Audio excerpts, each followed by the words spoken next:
Friends, स्वागत है channel पर। आज के इस वीडियो में हम लोग देखने वाले हैं बीएसएससी जीके जीएस का नेक्स्ट क्लास। आप लोग जानते हैं फ्रेंड्स कि इस चैनल पर प्रतिदिन बीएसएससी इंपॉर्टेंट क्वेश्चन को लेकर आ रहे हैं, तो आप लोग इन चैनल से जुड़े हैं और ये सारे प्रश्न इंपॉर्टेंट हैं और बीएसएससी में पूछे गए हैं। वे सारे प्रश्न भी इसमें हैं जिन्हें बीएसएससी में पूछे जाने की संभावना है। देखिए, प्रश्न पूछा गया है कि राज्यसभा में राष्ट्रपति द्वारा मनोनीत सदस्यों की संख्या कितनी होती है। तो राज्यसभा में 12 सदस्यों को राष्ट्रपति द्वारा मनोनीत किया जाता है। अनुच्छेद 80 के तहत राज्यसभा में राष्ट्रपति के द्वारा 12 सदस्यों को मनोनीत किया जाता है। उसी तरह याद रखिएगा, अनुच्छेद 331 के तहत लोकसभा में 2 एंग्लो इंडियन की नियुक्ति भारत के राष्ट्रपति द्वारा किया जाता था, जिसे वर्ष 2019 में संविधान का 104वां संविधान संशोधन के तहत उसे हटा दिया गया है। तो 2 एंग्लो इंडियन की जो नियुक्ति किया जाता था, वर्तमान में इसे हटा दिया गया है। अब यहाँ से आपको 2 प्रश्नों को याद रखना है। देखिए, राज्यसभा के अधिकतम सदस्यों की संख्या कितना हो सकता है। तो राज्यसभा के अधिकतम सदस्यों की संख्या जो है 250 हो सकता है। वर्तमान में कितना है, तो 245 राज्यसभा के सदस्यों की संख्या है। उसी तरह याद रखिएगा कि लोकसभा के अधिकतम सदस्यों की संख्या कितना हो सकता है, तो 500 हो सकता है। कितना हो सकता है, 550 हो सकता है। कितना हो सकता है, 550 हो सकता है। लेकिन वर्तमान समय में कितना है, तो वर्तमान समय में 543 है। ठीक है, वर्तमान समय में कितना है, लोकसभा के सदस्यों की संख्या 543 है, क्योंकि 2 एंग्लो इंडियन की जो नियुक्ति होती थी उसे हटा दिया गया है। ठीक है फ्रेंड्स, तो इतना आप लोग को याद रखना है। अब देखिए, 2-3 प्रश्न और यहाँ से याद रखिएगा। देखिए, संसद का वर्णन अनुच्छेद 79 में किया गया है और राज्यसभा का वर्णन अनुच्छेद 80 में किया गया है और लोकसभा का वर्णन अनुच्छेद 81 में किया गया है। ये इम्पोर्टेंट है, याद रखिएगा। आर्टिकल से बहुत सारे प्रश्न आते रहते हैं।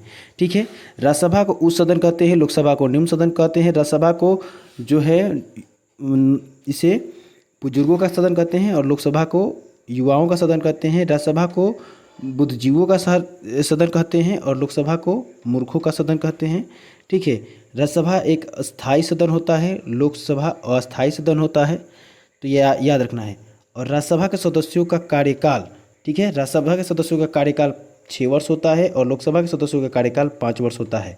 ठीक है, राज्यसभा का सदस्य बनने के लिए न्यूनतम आयु जो होना चाहिए वो 30 वर्ष होना चाहिए और लोकसभा के सदस्य बनने के लिए न्यूनतम आयु 25 वर्ष होना चाहिए। ठीक है, और राष्ट्रपति बनने के लिए न्यूनतम आयु 35 वर्ष होना चाहिए। ये इंपॉर्टेंट है, याद रखिएगा। चलिए हम लोग नेक्स्ट देखते हैं। ठीक है फ्रेंड्स, देखिए, प्रश्न पूछा गया है, बलवंत राय मेहता समिति का गठन किस वर्ष हुआ था। आप लोग जानते हैं कि बलवंत राय मेहता समिति का गठन 1957 में हुआ था और बलवंत राय मेहता समिति जो था यह पंचायती राज व्यवस्था से संबंधित एक समिति थी, बलवंत राय मेहता समिति, और इसका गठन 1957 में किया गया था। और बलवंत राय मेहता समिति के द्वारा ही त्रिस्तरीय पंचायत का वकालत किया गया था, एक ग्राम स्तर पर, एक प्रखंड स्तर पर और तीसरा जिला स्तर पर। इसी तरह याद रखिएगा कि बलवंत राय मेहता समिति का गठन 1957 में किया गया था और अशोक मेहता समिति का गठन 1977 में किया गया था और अशोक मेहता समिति के द्वारा 2 स्तरीय पंचायत का वकालत किया गया था, एक ग्राम स्तर पर और अगला जिला स्तर पर। ठीक है, उसके बाद याद रखिएगा, जेपीके राव समिति का गठन 1985 में किया गया था और एलएम सिंधवी समिति का जो गठन है 1986 में किया गया था। यहाँ से 2-3 प्रश्न आपको याद रखना है कि बलवंत राय मेहता समिति का गठन जो किया गया था 1957 में, यह त्रिस्तरीय पंचायत का वकालत किया था। और आपको पता होगा कि संविधान में 73वां संविधान संशोधन के तहत, 73वां संविधान संशोधन के तहत जो है, जो कि 1992 में हुआ था, इसके तहत संविधान में पंचायती राज व्यवस्था को जोड़ा गया था।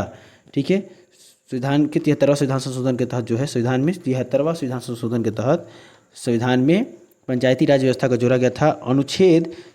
अनुच्छेद देखिए, संविधान के भाग 9 में अनुच्छेद 243 के क से 243 के 9 तक जो है पंचायती राज व्यवस्थाओं का वर्णन किया गया है।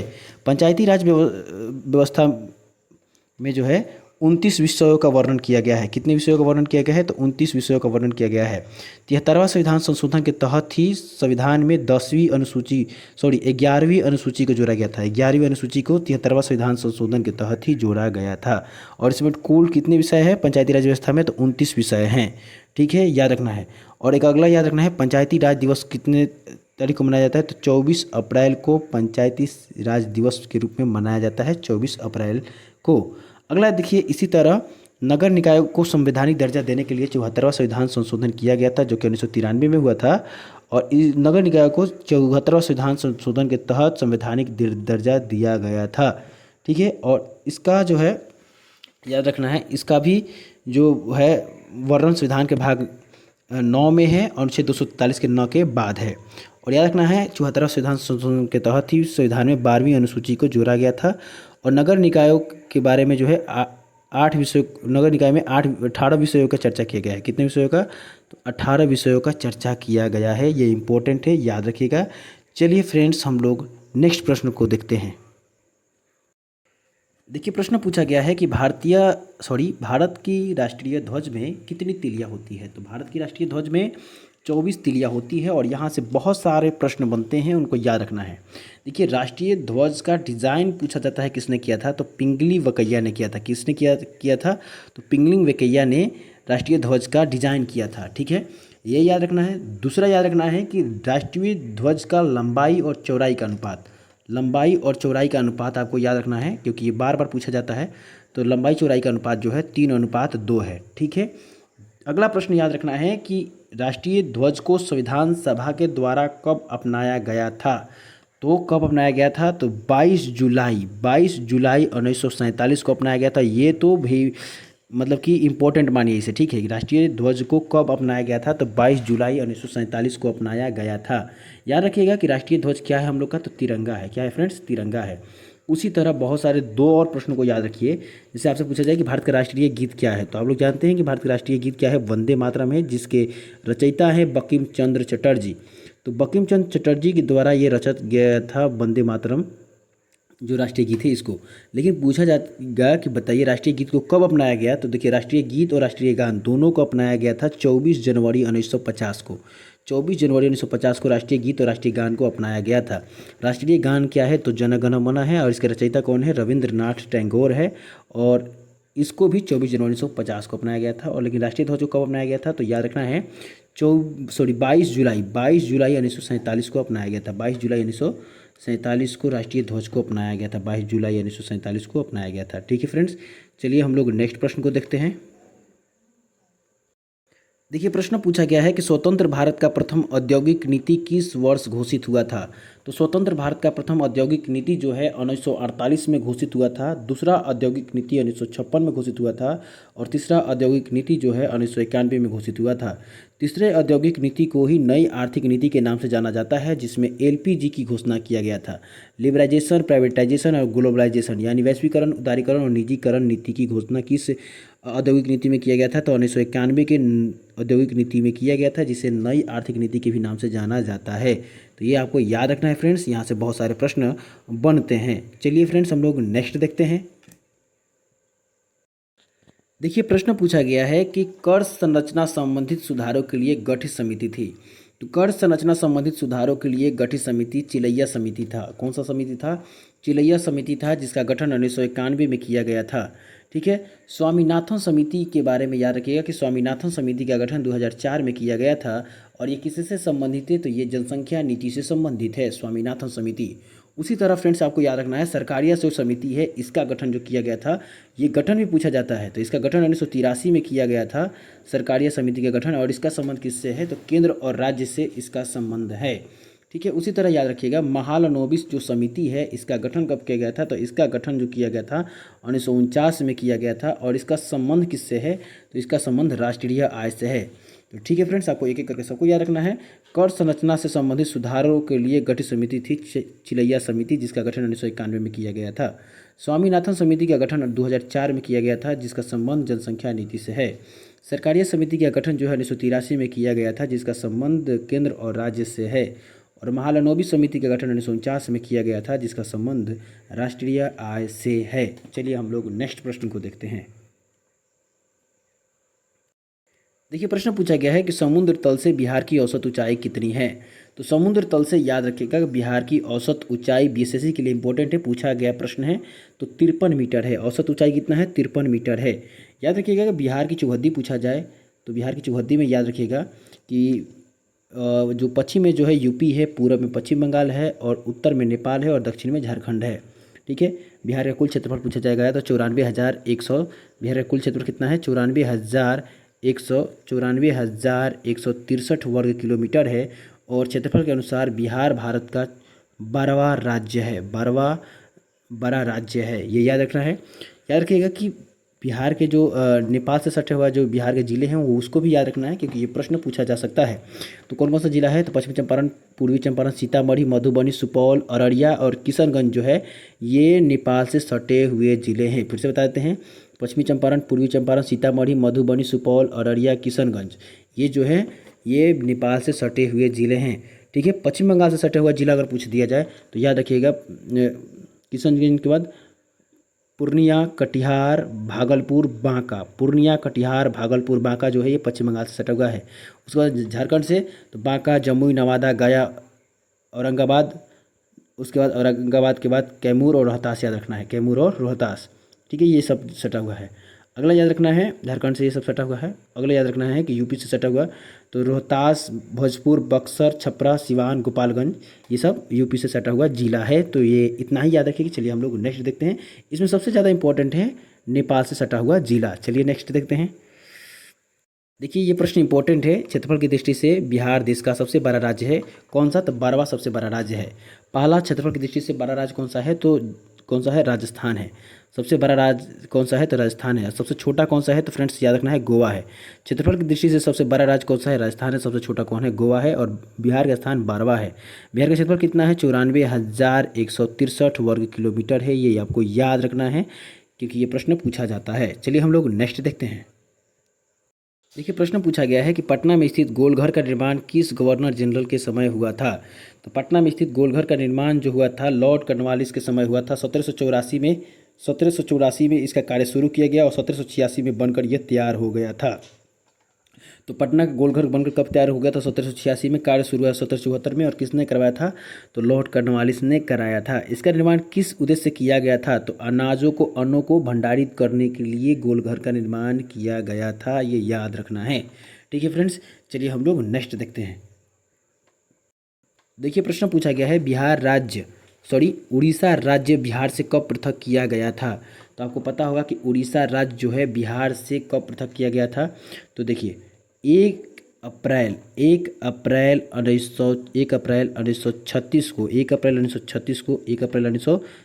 को बिहार से उड़ीसा को अलग कर दिया गया था।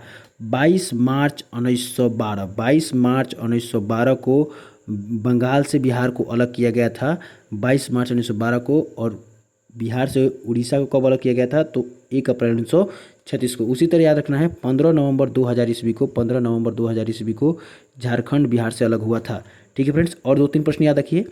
और याद रखना है कि 1 नवंबर 2000 ईस्वी को मध्य प्रदेश से छत्तीसगढ़ अलग हुआ। एमपी से छत्तीसगढ़ अलग हुआ। ठीक है। उसी तरह याद रखना है कि 9 नवंबर 2000 ईस्वी को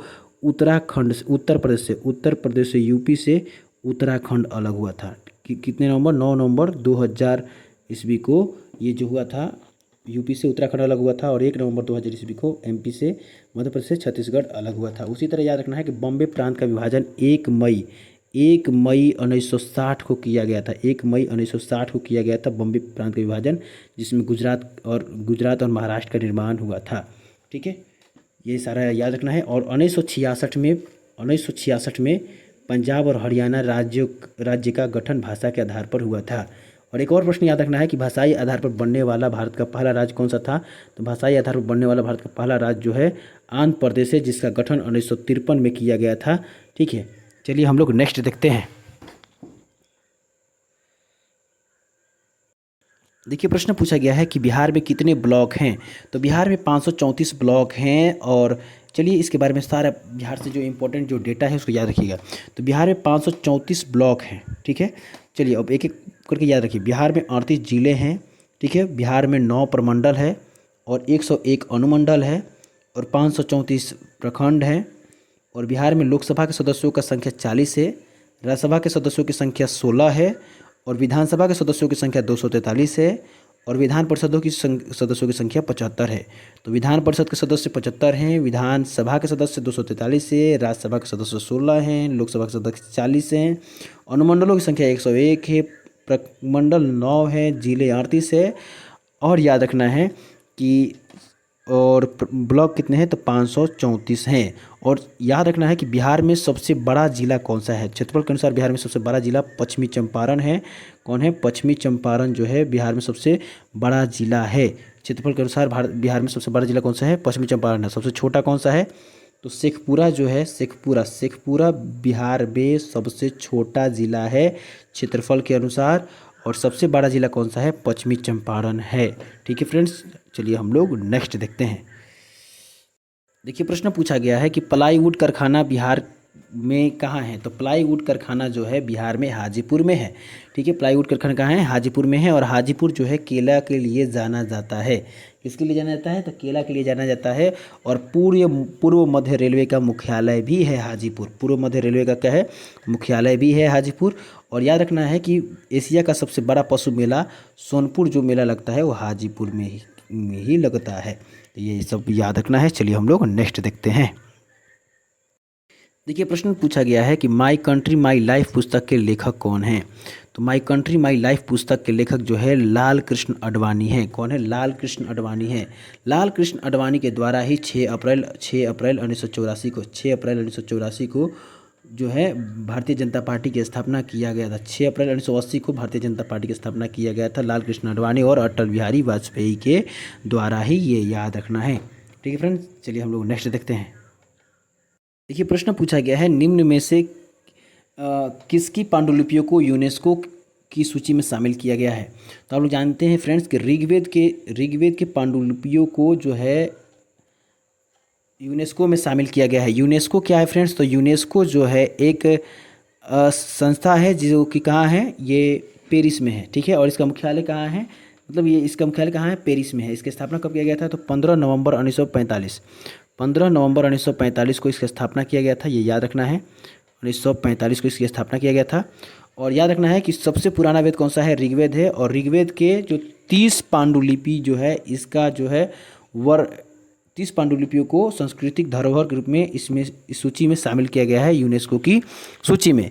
याद रखना है कि ऋग्वेद में कितने सूक्तियाँ हैं? तो ये पूछा जाता है 1028 सूक्तियाँ हैं। कितना सूक्तियाँ हैं? 1028 सूक्तियाँ हैं। और ऋग्वेद सबसे पुराना वेद है। ठीक है फ्रेंड्स, चलिए हम लोग नेक्स्ट देखते हैं। देखिए प्रश्न पूछा गया है कि नोबेल शांति पुरस्कार की विजेता का चयन किस समिति किस देश में है? तो नॉर्वे में है। आपको पता है कि अल्फ्रेड नोबेल के जो है याद पर हम लोग नोबेल पुरस्कार की ये लोग शुरुआत किए थे। ठीक है, और 1901 में नोबेल पुरस्कार की शुरुआत किया गया है। कब किया गया है? 1901 में। और जो नोबेल पुरस्कार जो है ये नॉर्वे की राजधानी ओस्लो में दिया जाता है। नॉर्वे की राजधानी ओस्लो में दिया जाता है, ये याद रखना है। ठीक है फ्रेंड्स, स्वीडन की राजधानी स्टॉकहोम है। ठीक है, नीदरलैंड का एम्स्टर्डम है और जापान का टोक्यो है। चलिए हम लोग नेक्स्ट देखते हैं। देखिए प्रश्न पूछा गया है कि एशिया का सबसे पुराना स्टॉक एक्सचेंज कौन सा है। तो एशिया का सबसे पुराना stock exchange Bombay stock exchange है।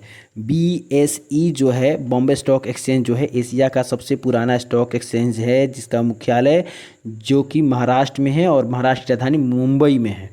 ठीक है, और इसकी स्थापना 1875 में किया गया था और एशिया का ये सबसे पुराना स्टॉक एक्सचेंज है।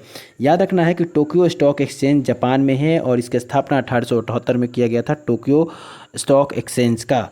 ठीक है फ्रेंड्स, इंपॉर्टेंट है, ये याद रखिएगा कि सबसे पुराना एशिया का सबसे पुराना स्टॉक एक्सचेंज कौन सा है? बॉम्बे स्टॉक एक्सचेंज है, जिसका स्थापना 1875 में किया गया है और ये कहाँ है? महाराष्ट्र की राजधानी मुंबई में है। चलिए हम लोग नेक्स्ट प्रश्न को देखते हैं।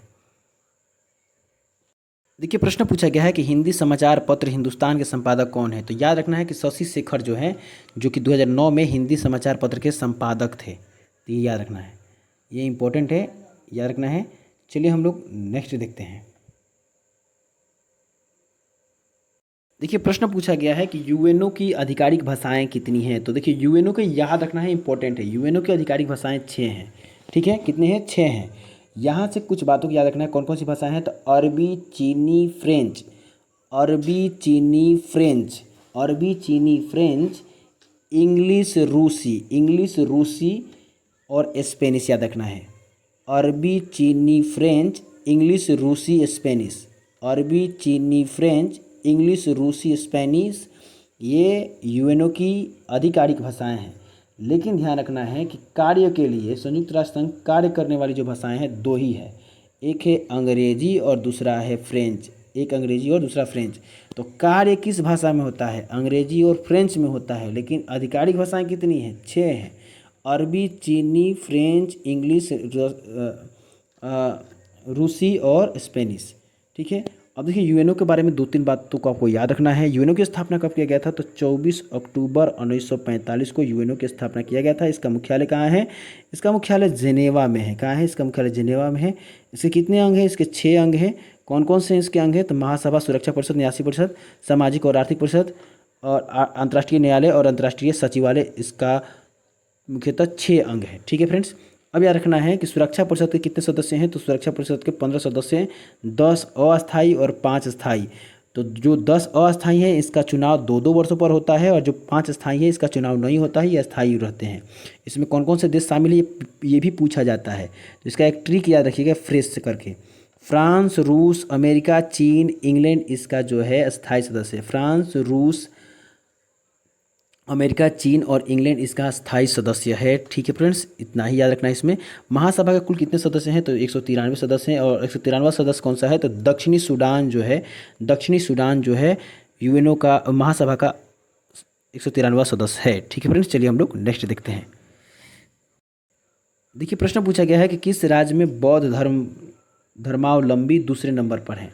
तो पहले नंबर पर कौन सा राज्य है, तो सिक्किम है। और दूसरे नंबर पर पूछा है तो दूसरे नंबर पर याद रखना है अरुणाचल प्रदेश है, जहाँ पर बौद्ध लोग रहते हैं। 2011 की जनगणना के अनुसार सबसे अधिक जो बौद्ध धर्मावलंबी जो थे वो सिक्किम में हैं, और दूसरे में कहाँ है, अरुणाचल प्रदेश में है। ठीक है। बौद्ध धर्म के संस्थापक कौन थे, गौतम बुद्ध थे। और याद रखना है गौतम बुद्ध के बारे में, तो इनका जन्म 563 ईसा पूर्व में हुआ था और मृत्यु 483 ईसा पूर्व में हुआ था। 563 ईसा पूर्व में इनका जन्म जो हुआ था ये नेपाल के कपिलवस्तु के लुम्बिनी में हुआ था, और मृत्यु 483 में गोरखपुर के कुशीनगर में इनकी मृत्यु हो गई थी। ठीक है फ्रेंड्स, ये याद रखना है। और महावीर के बारे में गौतम बुद्ध के बारे में इतना ही। चलिए हम लोग नेक्स्ट देखते हैं। देखिए प्रश्न पूछा गया है कि राज्य में संवैधानिक यहाँ होगा संवैधानिक विफलता। संवैधानिक विफलता पर किस धारा का प्रयोग होता है, तो देखिए राज्य में संवैधानिक विफलता पर केंद्र के द्वारा अनुच्छेद 356 का प्रयोग किया जाता है। और यहाँ 356 लिखना चाहिए था, तो अनुच्छेद 356 का प्रयोग किया जाता है। और 356 के तहत राज्य में आपातकाल राष्ट्रपति के द्वारा लगाया जाता है। देखिए राष्ट्रीय आपातकाल जो होता है 3 तरीके का होता है। एक होता है राष्ट्रीय आपातकाल, दूसरा होता है राज्य में आपातकाल, और एक होता है वित्तीय आपातकाल। राष्ट्रीय आपातकाल जो है अनुच्छेद 352 के तहत लगाया जाता है, राज्य में आपातकाल अनुच्छेद 356 के तहत लगाया जाता है, और वित्तीय आपातकाल अनुच्छेद 360 के तहत लगाया जाता है। राष्ट्रीय आपातकाल के बारे में बात की जाए तो राष्ट्रीय आपातकाल जब 352 लगता है तो अनुच्छेद 358 स्वतः ही लग जाता है। और इस 358 के तहत 358 के तहत जो स्वतंत्रता का अधिकार है और स्वतंत्रता का जो अधिकार है इसको निलंबित कर दिया जाता है। ठीक है। और अनुच्छेद 352 के अनुच्छेद जो 352 है इसी के तहत जो है राष्ट्रीय आपातकाल लगाया जाता है। इंदिरा गांधी के द्वारा राष्ट्रीय आपातकाल कब लगाया गया था, तो ये भी याद रखिएगा। तो इंदिरा गांधी के द्वारा राष्ट्रीय आपातकाल 25 जून 1975 को लगाया गया था। इंदिरा गांधी के द्वारा राष्ट्रीय आपातकाल। और हटाया कब गया था, 21 मार्च 1977 को हटाया गया था। 21 मार्च 1977 को ये हटाया गया था। कितने महीनों के लिए लगा था, तो 21 महीनों के लिए इंदिरा गांधी के द्वारा राष्ट्रीय आपातकाल लगाया गया था। ठीक है फ्रेंड्स, तो ये याद रखना है, इंपॉर्टेंट है। चलिए नेक्स्ट देखते हैं। बिहार सोशलिस्ट पार्टी की स्थापना कब किया गया था, तो आपको पता है कि बिहार सोशलिस्ट पार्टी की स्थापना 1931 में जयप्रकाश नारायण और आचार्य नरेंद्र देव और रामकृष्ण बेनीपुरी बिहार सोशलिस्ट पार्टी की स्थापना जयप्रकाश नारायण के द्वारा किया गया था, जेपी के द्वारा किया गया था। और दूसरा रामकृष्ण बेनीपुरी और गंगा शरण सिंह के द्वारा किया गया था। उसी तरह कांग्रेस सोशलिस्ट पार्टी की स्थापना पूछा जाएगा तो 1934 में जयप्रकाश नारायण और आचार्य नरेंद्र देव के द्वारा किया गया था। ठीक है, ये याद रखना है। और जयप्रकाश नारायण के द्वारा ही 5 जून 1974 को संपूर्ण क्रांति की शुरुआत पटना में गांधी मैदान से शुरू किया गया था।